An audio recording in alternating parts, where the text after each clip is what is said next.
Who breaks the hold of sin and darkness? His love is mighty, so much stronger. The King of glory, the King above all kings. Who shakes the whole earth with holy thunder and leaves us restless? God wonder, King of glory, King above all kings. This is amazing grace. This is unfailing love.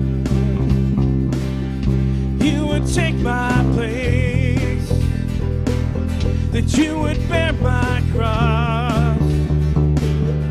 You laid down your life, I would be set free. Oh, Jesus, I sing for all that you've done for me. Oh, oh, oh, oh, oh, oh, oh. Who brings our chaos back into order? Who makes the orphan a son and daughter? The King of glory, the King of glory, rules the nations. Truth and justice shines like the sun in all of its brilliance. The King of glory, the King above all kings. This is amazing grace. This is unfailing love. That you would take my place, that you would bear my cross. You laid down your life, that I would be set free. Oh, Jesus, I sing for all that you've done for me. Oh, oh, oh, oh, oh, oh, oh, oh. Worthy is the Lamb who was slain. Worthy is the King that conquered the grave. Worthy is the Lamb who was slain. Worthy is the King that conquered the grave. Worthy is the Lamb who was slain. Worthy is the King who conquered the grave. Worthy is the Lamb who was slain. Worthy, worthy, worthy. This is amazing grace. This is unfailing love. That you would take my place, that you would bear my cross. You laid down your life, that I would be set free. Oh, Jesus, I sing for all that you've done for me. Oh, oh, oh, all that you've done for me. Oh,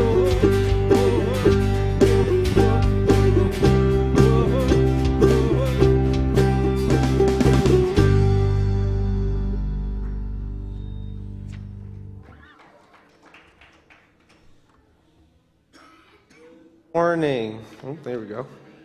Welcome to Baker Church of the Nazarene. I'm a youth pastor here. I'm so glad you could be here, whether you're in person or online. I'm happy that you're joining us. If you're here in person, we do have communicator cards in the bulletins that we got. If you could fill that out, maybe it's your first time, maybe it's the first few times you've been here, you just haven't filled it out. It's a great way to talk to the staff and get involved here. We have a lot going on and love to get involved in one or two things here. Ladies on Bible studies on the 24th, so on Tuesday at 4 p.m., they're having a ladies Bible study here in the library at the church. It's a great way to get involved, and it's been going on. I know the ladies love doing that, and it's awesome. On February 3rd, we have the Compassion Banquet Center. So the banquet will be $20. If you want tickets, they'll be selling at the Compassion Center Tuesday through Friday. So pick up, it'll be $20, or maybe you need to donate. We're at the silent auction, so if you have a basket item, or maybe a few of you get together and put a few different items, donate that together, and the baskets will be made, and all those profits will go to the Compassion Center. It's a huge fundraiser for them, so please come out, join us for the night, maybe make a donation here or there, whatever helps. It would be awesome if you could do that. Starting February 8th, we're doing an adult Bible study again. So that will be from 6:30 to 7:30. And the books, you need to order them now, so you can call the office this week. That's $10 for a book, or you can buy on your own, but going through the office would be your best bet. So join us on 8th from 6:30 to 7:30. We'll have an adult Bible study, we'll have a teen Bible study, and we'll have a kid Bible study. So you can make a whole family ordeal, send off the kids and the teens to wherever so you can be spiritually fed, and so can they. So it'd be a great time for joining us for that. And then on February 17th, we're going to have another adult fellowship. We had this when we did the Progressive Dinner, and I thought it was an amazing, great way of talking to people, inviting people to homes, and just communicating with those maybe you don't sit near, maybe you don't talk to all that much. It's a great way. There's so many great faces and people in this church that we don't always get to see them because maybe we're here and they're not and whatnot. But this is a great opportunity. Sign-ups are in the foyer. We just want to get a head count. So sign up for that. It'll be a great time of fellowship. Next Sunday is another great opportunity for fellowship. We'll be having Family Sunday here at the church. That will be the 29th, so that's next Sunday. Please bring your favorite pasta dish. So maybe you have a family recipe that you like making or whatever it be. Feel free to bring that next Sunday. So after, we'll have a big old potluck with pasta and dishes and garlic bread and drinks. It'll be a great time to just, again, meet people that maybe sit on the other side of the aisle from you or sit across the pews, just meeting people that you may not meet otherwise. It's a great opportunity for that. And then also February 19th is Alabaster Sunday. So that's if you've ever seen the little boxes, you fill up with coins and cash and whatnot, but it's a great way to fundraise for the global Church of the Nazarene. All that money goes straight to building schools and hospitals all around the world where it's needed. They even sometimes on the Nazarene website have a breakdown on what percentage goes to what when we raise those Alabaster funds. So that would be awesome. And our final is on February 20th. We have the District Disciple Ministries, all based around family. You might have seen the posters, bright yellow posters around. You can sign up in the office. There will be a meal provided, and then we'll go into breakout groups. And there's a couple different breakout groups of different family opportunities. It's a great way that the district's offering to minister to us and minister to our families. So whether you're a part of family or you're ministering to families, it's a great opportunity in all types of families. So not just families with young kids, people with adult children and grandkids. It's another way to learn and pour the life of Christ into those around us. Thank you.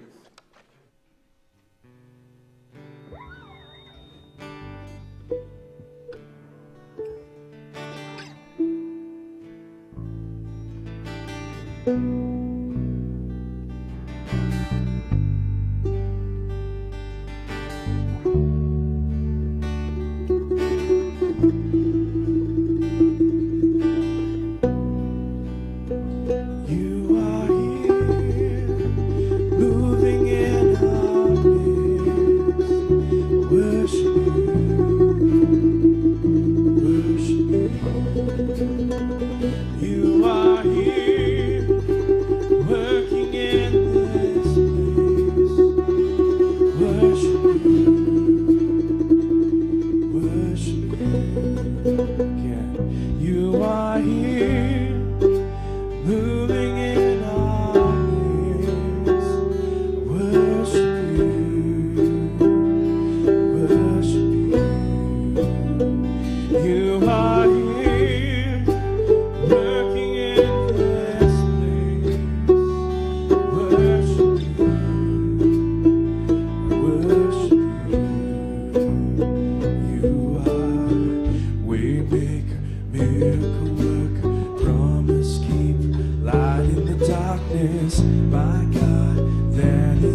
thousand stories of what they think you're like. I've heard winter whisper in dead of night, and you tell me that you're pleasing, that I'm never alone. You're good, good Father.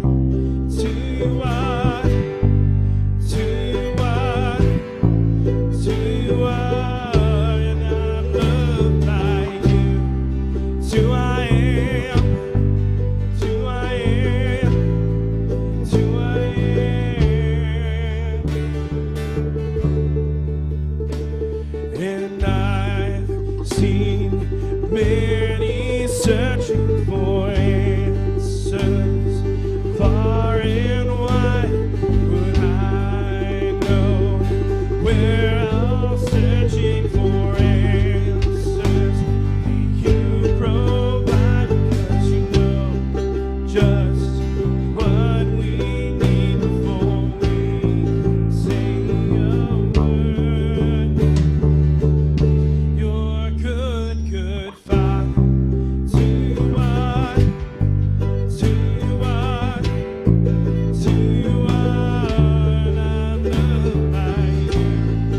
To I am, to I am, to I am. You are perfect in all of your ways. You are perfect in all of your ways. You are perfect in all of your ways to us. You are perfect in all of your ways. You are perfect in all of your ways. You are perfect in all of your ways to us. Love so undeniable, and I can hardly speak. Peace so unexplainable, and I can hardly think as you call me. Deeper still as you call me. Deeper still as you call me. Deeper still into love, love, love. You're good, good Father. To you are, to you are, to you are, and I'm loved by you. To I am, to I am, to I am. You're a good, good Father. To you are, to you are, to you are, and I'm loved by you. To I am, to I am, to I am.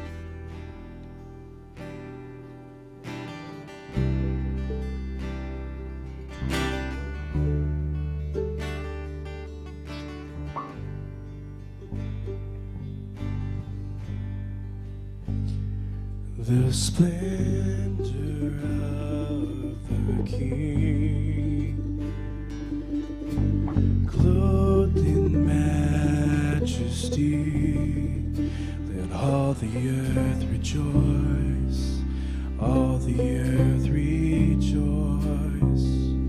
He wraps himself in light, darkness tries trembles at his voice, trembles at his voice. How great is our God? Sing with me, how great is our God? All will see how great is our God.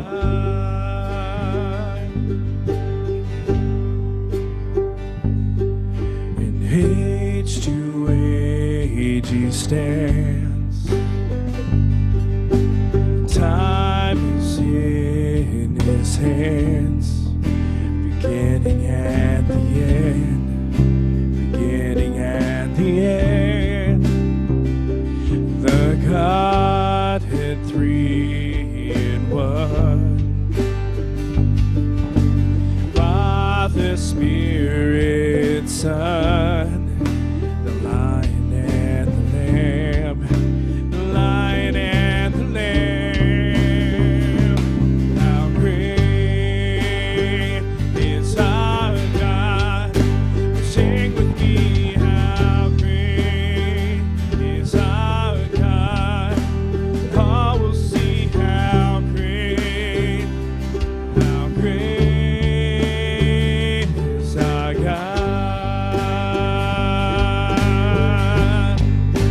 He's the name above all names, worthy of all praise.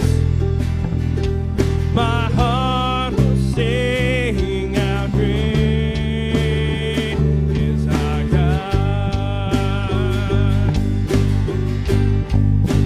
He's the name above all names,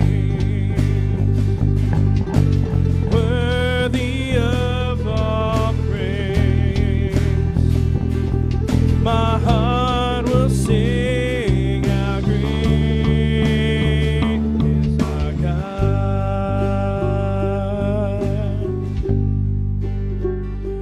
How great is our God?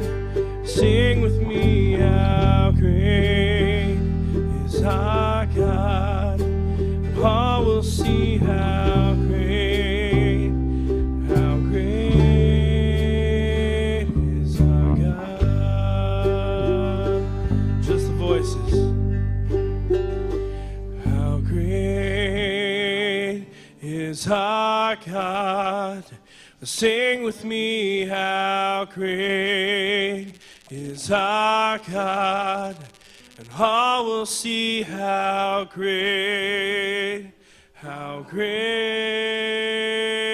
is our God.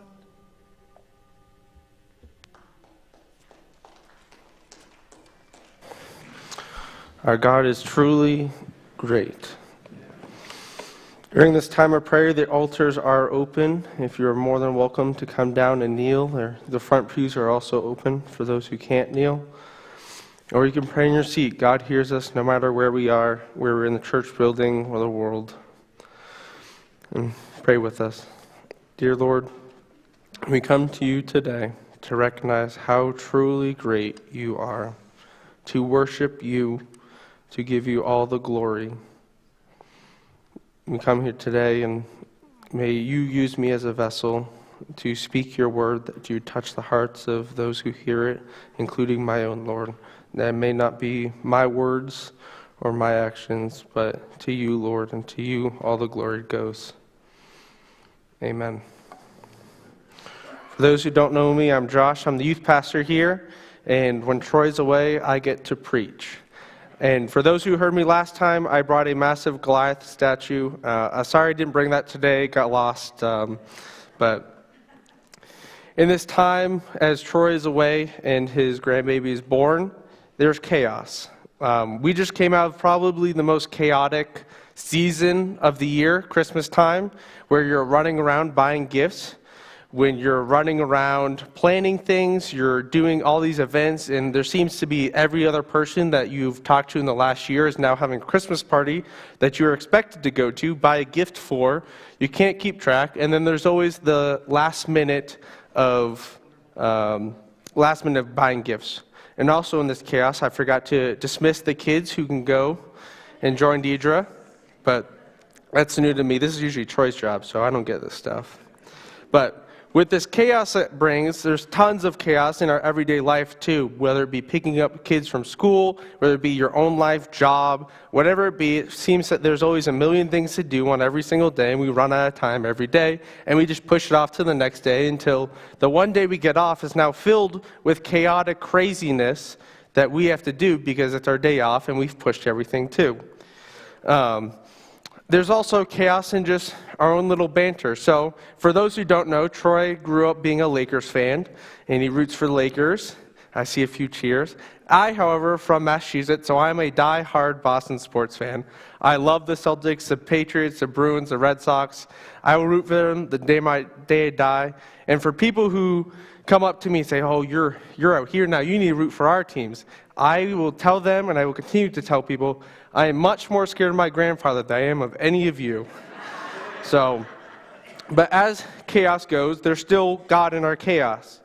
And there's chaos in our office sometimes when I hang up my Celtics, or I happen to wear a Boston Celtics jersey on stage as I preach. And so I see Cameron leaving. Sorry about that.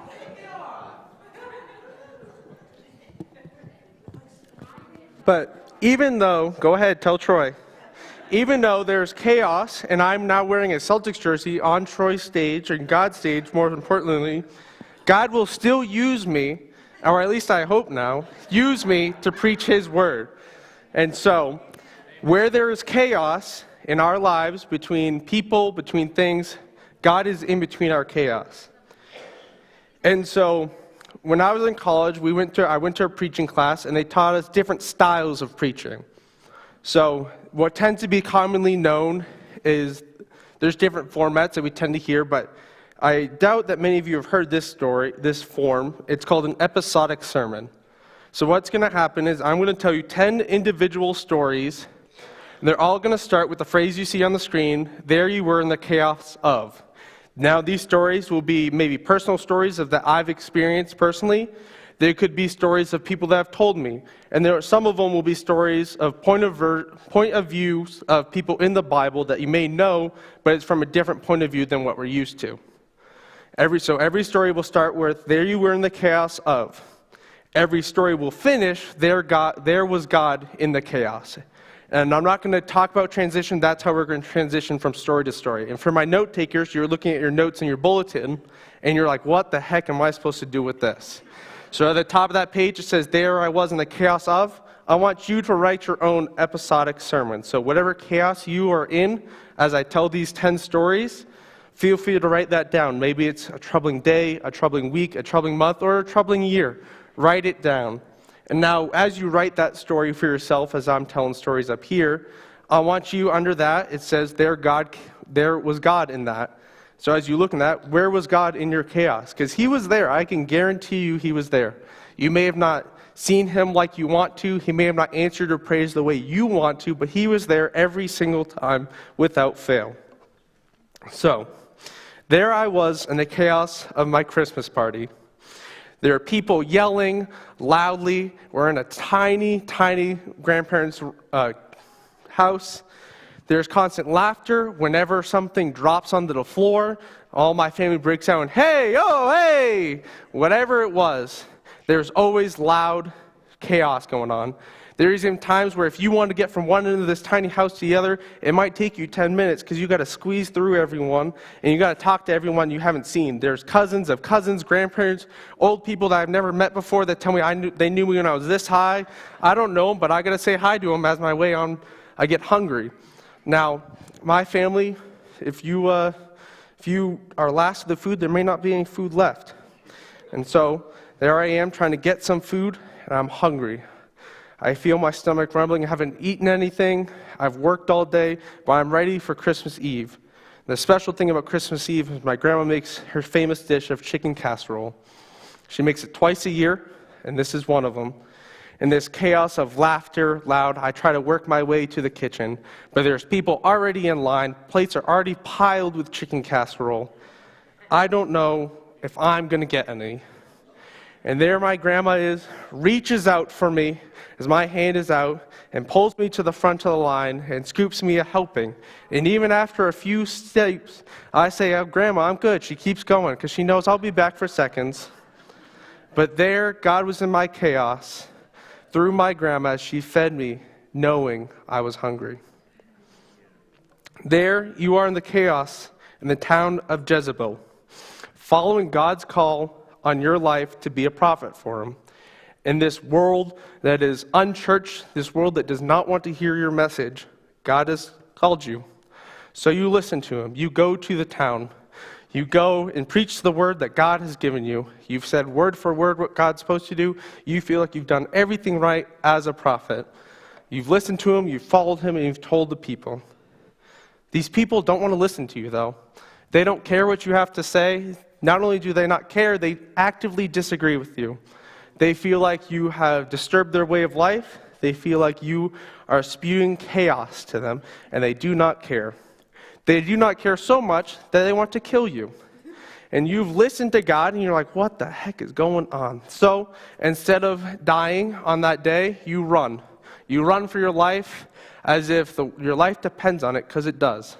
These people have driven you out of the city, driven you to a whole nother city where you dropped off all your belongings that you care about, all the people you care about, and you kept running into the forest. Now these people have driven you to the break of not wanting to live anymore. You feel like you've lived up to your full potential as a prophet. You listened to God, you followed him in everything you do, but nothing went right. Truly, if God was there, he would have told you things would have happened. Things would have been saved. These people would have turned from their wicked ways and heard you. But they did not. So you want it to end. You ask God to end it for you. You ask God, please don't make me do this ever again. I am done.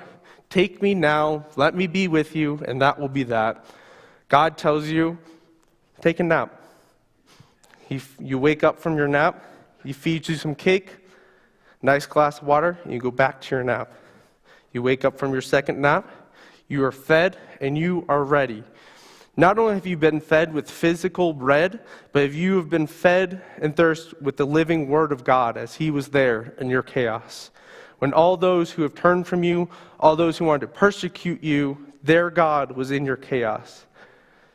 It was not your job, but he is taking care of you every step of the way. And their God was in your chaos. There you were in the chaos of fishing with these massive, massive nets. You're on your boat. People are calling out different sails, like to the starboard and poop deck, and all this stuff going left and right. And whatever you do, you cannot catch a single fish. You can't do it. You've been fishing for years. You know this lake like the back of your hand. This should be the spot. This is where the fish are. But these people are yelling. Now you're getting into arguments with those on your boat with you because you can't figure it out. You don't know why these fish aren't biting. You don't understand it. You don't fully grasp it. And your family is waiting at home for these fish. These fish will feed you. These fish will feed your family. They are depending on you, and you cannot go home to your disappointed wife again. You cannot go home empty-handed without any fish. And you start getting frustrated. You start blaming this guy, and this guy starts blaming you. How would I know? This is where the fish are. And there's complete chaos on this boat. Suddenly, this stranger from ashore yells at you, "Cast your nets on the other side." Excuse me? Who is this guy? I've never seen him on a lake for my entire life. I know everyone on this lake. I know everyone around here. I know every fisherman ever. He doesn't know anything. And you start it kind of settles the mood. You start cracking jokes at this guy with your crewmates. What the heck does this guy know? He doesn't know anything. Have you ever seen him? No. Have you ever seen him? No. But for whatever reason, he keeps telling you, throw your nets on the other side of the boat. This is madness. How is that going to change? We're not moving the boat. This guy doesn't even have good advice. At least if you're going to yell at me, yell me something good. But after a while, a little persistence, you guys look at each other and go, well, I can't go home to the disappointed wife with no fish. And you know your buddy can't either. What the heck? We might as well listen to this guy. Last attempt. You pick up your nets, you throw it on the other side of the boat, and all of a sudden the fish come out of nowhere. I mean, these nets are filling up crazy. And you start yanking them up and throwing them back and pulling up. Before you know it, your boat is about to sink with how many fish you have on the boat. So you frantically tell them to stop fishing and let's get this boat to shore. Let's get this boat in. Let's get this fish. Let's sell this fish. Let's eat this fish. Because there is so much fish. Their God was in your chaos. When you thought nothing could go right, when you couldn't buy a bucket, catch a break, catch a fish with a massive net, God redirected you, and there he was in the chaos of fruitfulness. There you are in the chaos of planning a funeral. Your loved one had just died, and the details are overwhelming. The will, their last wishes, choosing what pictures to display, choosing what songs, because they didn't leave a detailed list. And still, all while you organize this funeral and this wake and all these things that come with that, you have no time to grieve for yourself. The people in your other family who aren't dealing with these details get to grieve as they will, find ways that they get to put off with their emotions, but you can't because you have to deal with everything. Families flying in, you have to find rooms for them to stay. Friends are flying in. You just can't take it. Every night feels like you're exhausted, and the next day will just be another round of this exhausting work. And you still have a family to take care of. You still have to put food on the table. You still have to go to work, and nothing seems to be going your way. Everything, the stress is starting to feel in your chest and on your shoulders as you walk around, and it's getting overbearing. But luckily, you go to a church with a loving community. You go to a church where there's a pastor that cares for you, but not only you, but your family. They care for every detail of your wake. The people within the church help at every instance. All of a sudden, these details that were so mundane that you just couldn't bear to deal with, someone comes along and says, hey, I'll take care of that for you. Suddenly, the pastor is helping you out and giving you people that are cooking food for you, that are setting up centerpieces for the wake and the funeral. Suddenly, these details that were weighing you down and allowing you not to be able to grieve with this loss are taken care of. This pastor, this community has gathered around you because they love you and dealt with these details so you may properly grieve. And even going through that grieving process, going through those motions of whatever that looks like for you personally, God was there with your community. There to give you people, no matter what was going on, that said, hey, I'm here for you. Hey, I got your back. Whatever you need, I will do. And God has given those people the gifts to support you in just the right way, whether it be cook a meal that you can't seem to get. You've been eating McDonald's for a week because you just can't cook. But they've given you that home-cooked meal that tastes so good. Their God was in your chaos. There you are in the chaos of work. You're working retail, you've been working it for a few years now, and these customers just keep piling in. They don't stop. Their requests seem to get more outrageous with everyone. Things that you've never sold in the store before, things that were out of stock 30 years ago. The people don't stop asking. The Christmas music at the time is loud, and it's the same 5 stupid songs over and over and over and over again, and you're driving yourself crazy. You can't enjoy the season because of this. And this craziness, this stress of your boss seems to be on your back at all times, seems to point out every mistake you have, even though the guy next to you is making 1,000,000 times more. He seems to only care about you. And even in the slow times, a few 5 minutes that you get to relax as there's no customers in the store, your boss leans over to you and says, if you're leaning, you can be cleaning. And you're tired of this because he says it all the time. Nothing seems to go right today. The customers don't stop, and of course you decide to cover your best friend's shift, so now an 8-hour shift has turned into a 12. And it seems ridiculous, this time will never go. You watch that clock and you pray and you beg for that clock to just go a little bit faster, but it seems to every time you look at it, just go a little bit slower. Finally, that's that time, your cover comes in, you can't wait, you're already out the door. You say goodbye, you go home, you couldn't drive fast enough home, but you get in, and there is your spouse waiting for you with a meal of your favorite. Whatever that is, whether it be lasagna or a casserole or a favorite dish, there it is, hot and ready for you. Because she knows it's been a stressful day. She understands the seasons of what we're going through and that these customers are relentless.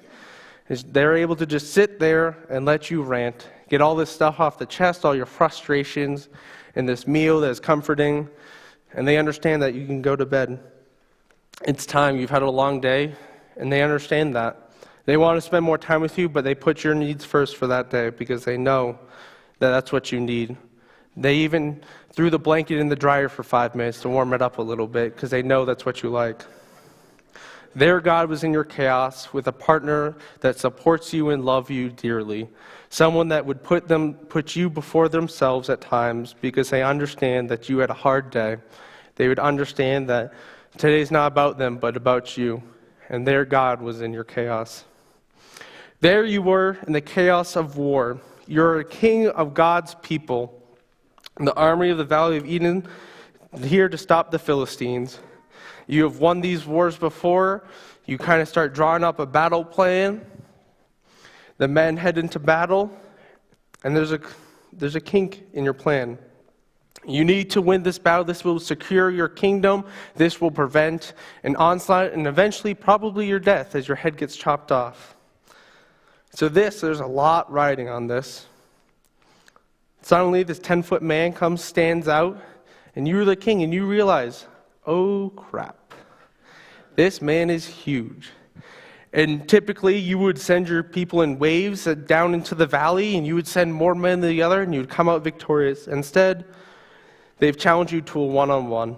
You ask your men around, please, will someone take on this battle of one-on-one? No one does. And you start to realize it is your job as king of this nation to go fight that behemoth of a man one-on-one. You're the king. You're responsible for these people, for these men in these trenches, for their families at home, for the people at home. You are responsible for them, and you are called to go fight them. And so you don't. You put it off. This chaos of people telling you, you have to go out there, you have to fight, you continue to put it off and again and again and again, because there's no way little old you as the king can go up against this massive 10-foot man. And suddenly God sends you the perfect person, someone that is willingly to fight this man. So you instantly give him your armor, you give him your sword, you give him everything you can do, because that's all you have is the worldly possessions. You're the king, but this is all you can give them. And they choose not to do that. And as you stand from your tent on top of the mountain, he marches down to the valley, and with one little swing of a rock, he takes us down and wins victor over your enemies. Their God was in that chaos that you had to face something, and he sent someone with gifts around you, people that would take care of that issue that you may have never meant to take care of. You can't believe that God has come into the chaos of battle and won it for you again, because every time they've won, God was on your side. There you were in the chaos of a Sunday morning. Church starts at 9:45, and you had a whole pep talk last night to your family about how you're getting to, not only are you getting to church on time, you are getting to Sunday school at 8:30 in the morning. You told your kids, you better wake up, and we have a shower schedule, 10 minutes per shower, in and out. We got to get everyone through. You're going to make it to Sunday school for the first time. It's a new year, new you. You're going to do it. You had a powwow with your spouse, and you said, this is going to work. This is going to work. You wake up Sunday morning, you've already missed the alarm. You are the late one. The kids are not awake because it's your job to wake them up. The alarm is broken. Your husband is still sleeping, and you are freaking out. It is 7:45. There is no way you're getting the kids, yourself, and your spouse all the way through to get to church on Sunday school at 8:30. Okay, no Sunday school, but we can still make it to church on time. Plenty of time to get there. 2 hours to be precise. We will get to church on time. All right, wake up one, send in the shower. You start to go make breakfast. You turn around because the other two have started fighting, and now you have to separate them. and make sure that they are no longer fighting. Now the other one is taking 20 minutes in the shower, and now the eggs are burnt. This is going awful. Everything could not line up for you every single day. This is crazy. So finally you get them all through, and now you have to braid the hair because they want a certain hairstyle that's cool at school, and they need to be cool at Sunday school and church. So you have to do that. And now he's still asleep. Now the eggs are burnt again for a second time because you're too busy with everything else. And you say, whatever, we're making Eggo waffles. Throw them in the toaster. If they're burnt, they're burnt. Put a little extra syrup on them. Right? But of course, one of your kids hate when the waffles are burnt, and they complain and complain and complain. Well, that's too bad. Here's a granola bar. Let's get out the door. Hopefully, at this time, we've made it, right? We've had 2 hours to do this. We've had 2 hours to get everyone shower, get everyone change, get everyone eat breakfast, and you look at the clock, it's 9:45, and you're still in the car in the driveway. Unbelievable. And still, so you check, you count everyone in the car, you're missing one. What the heck is going on? You go inside, he can't tie his shoes, so you have to tie his shoes, carry him out, throw him in the car, and now it's 9:50. You drive down, and of course it snowed today, by the way, so you can't go as fast as you'd like to, so you're going nice and slow down the road as you see that time just tick away. Finally, you pull in church, you get meted at the door, and you have to go to your spot. Oh, look, someone's sitting in your spot that you normally sit in. What are the chances? Oh, well, shuffle into this pew. One of your kids start complaining. Who cares? They want the end seat. They're in the middle. That's too bad. Get in the seat and sit down. And all of a sudden, you realize that the preacher's already preaching. Where does the time go? And it's some young 22-year-old preaching. Where the heck is the senior pastor? Where the heck is the senior pastor? This is unbelievable. Uncalled for. God can't use this kid. But suddenly, as you listen, and you start taking down your notes, and you start to relax and breathe, that you actually made it to church at this point, which you consider accomplishment after this terrible, horrible morning, God speaks to you. He's used whoever is up here on stage, whether it's the music or the preacher, to touch your heart. It does not matter what they look like, what they're wearing, who they are, what the age, what their backgrounds, where they're from. God is going to use them to touch your heart, and He does. There, God was in your chaos. There you were in the chaos of life without sight. You were born blind at the time of Jesus, this miraculous man, but you're blind. You don't know what the world looks like, and truly the preachers and the people around you tell you that because you were born blind, you must have done something awful to deserve this. God is smiting you. He's rejecting you. That's what you deserve. That's too bad. Or maybe it was your parents. Maybe your parents didn't do something quite right, just enough. They didn't go to the temple one time, so Jesus made you blind. That's awful. Well, this is the life that you are born into. No sight, purely dependent on those around you and those you trust. Every morning you get up, your friends walk you to in front of the temple, and you sit down and you beg. That's the only way to make money. You can't see anything. You can't be a carpenter without seeing the wood, or you might cut your hand off. Who knows what's going to happen? So you sit in front of the temple and beg. You beg and beg, you beg. Every morning people throw coins at you. Sometimes they go into your cup, sometimes they scatter on the ground, and you feel kind of stupid sitting there patting around looking for these coins, but that's the only way you can live. Then your friends come pick you up. You have to give them a percentage of your pay because they're helping you. You couldn't do this without them, and this is a thank you. You walk into the house, you go to bed, and you do this all over again, every single day. This loop of continuously begging and asking for help, asking for money. It's getting exhausting, this going through the motions over and over and over again. One day people may mock you, others people may spit on you, but that's just how it goes. As long as they threw some money at you while they do it, that's okay with you. But suddenly as these people walk in and out of the temple, they're mentioning this Messiah, this guy who does miracles, this guy who's known as Jesus. Well, if this guy can do miracles, then surely he can heal my sight. Surely he could do it, right? Because if I'm cursed by God, then if God came down, then God can uncurse me. At least that was your thought. And so this day of begging and begging, you hear a different voice, a voice you're never familiar with. You start to know the people that come in and come out, who's going to give you more money. You might be a little bit nicer to them, ask a little bit louder. But you start to hear this kind of hustle and bustle, more people than usual, different voices that you've never heard. And so you think, maybe this is Jesus. Maybe this is the Messiah, the guy that people have talked about, the people that can heal, the people that present miracles. So you start screaming at the top of your lungs, "Jesus, Son of David, have mercy on me." And these people around you aren't used to you screaming like this, so they tell you to shut up. They tell you to be quiet. There's important people around. There's people that you are not need to be around. So you do what any person that just told to be quiet, you yell louder. You get more attention on you. You continue to yell, "Son of David, have mercy on me. Jesus, Jesus, Jesus." And they continue to tell you to shut up. They're tired of you. You're just an annoying beggar on the side of the road. Just move out of the way for this guy, Jesus. Finally, you yell one last time, "Jesus, Jesus, Jesus." And the man that you presume to be Jesus asks you, "What do you want me to do for you?" Finally, the question that has been asked. You could ask for $1 million. You could ask for anything in the world, but you know exactly what you want. And you reply to him, "Rabbi, Teacher, Messiah, I want to see." I mean, at this point, it's a Hail Mary. It's 4th and 25, and you're throwing it down to the touchdown. Anything will work. If this guy can't heal you, oh well, you've made a stink of yourself, and you go back to begging. But then you hear him say, "Go, your faith has healed you." And just as the words hit your ears, the world comes into view. This man in front of you, these people, these crowds come into view. The colors, the dirt, the dust. You start to see your own hands, the money that's around you that people have thrown and you have not grabbed. Everything comes into view. And just as the world came into view, you truly understand that this guy is it. This guy is a miracle worker. You realize there's no more begging for you. You are done with those days. Instead, you will follow this man to the ends of the earth. Their God was in your chaos.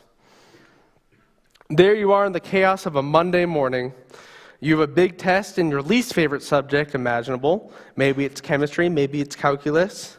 But of course it's on a Monday, because Mondays couldn't get any worse. You had a great time at youth last night, and you wished you just slept through Monday and the rest of the week as well. But you spent all the weekend studying. People have invited you out to see movies, go hang out with them, but you need to know you need to get a certain grade on this test. So you've told them, no, you need to wake up. You need to study. You need to ace this test. Now, originally, before going to bed, you went to bed nice and early that morning because you're a responsible student and decided, I'm going to wake up early to study more, because that will make sense. Instead, you have slept through that first alarm, and it's now your actual alarm to go to school. Crap, I've missed my first study session of the day, and it's your first subject, so that's pretty intense.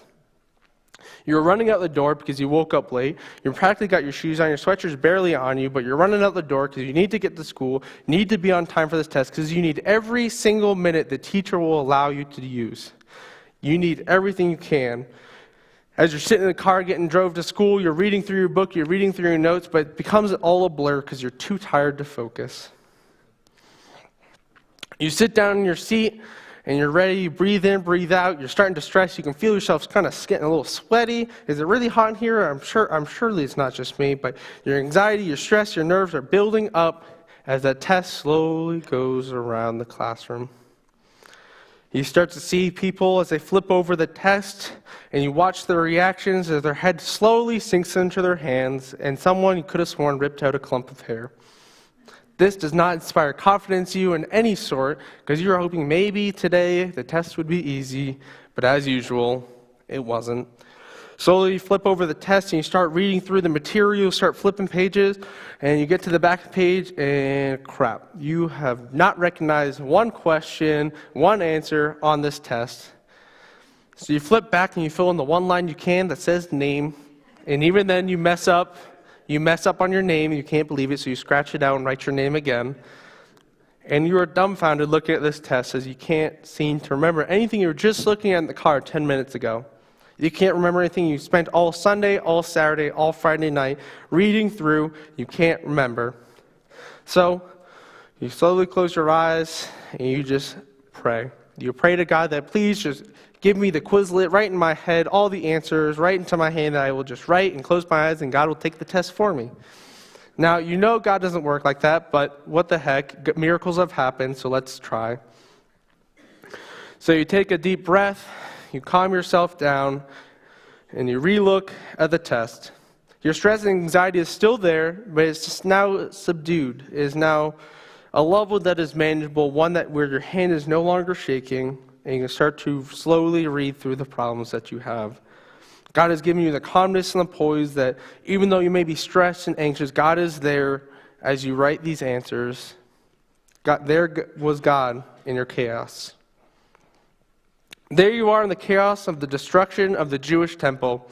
This temple that you and your family have been going to for what seems generations. This temple has been a staple in your family. You go every day to go pray. This is where you go. This is the place you call home.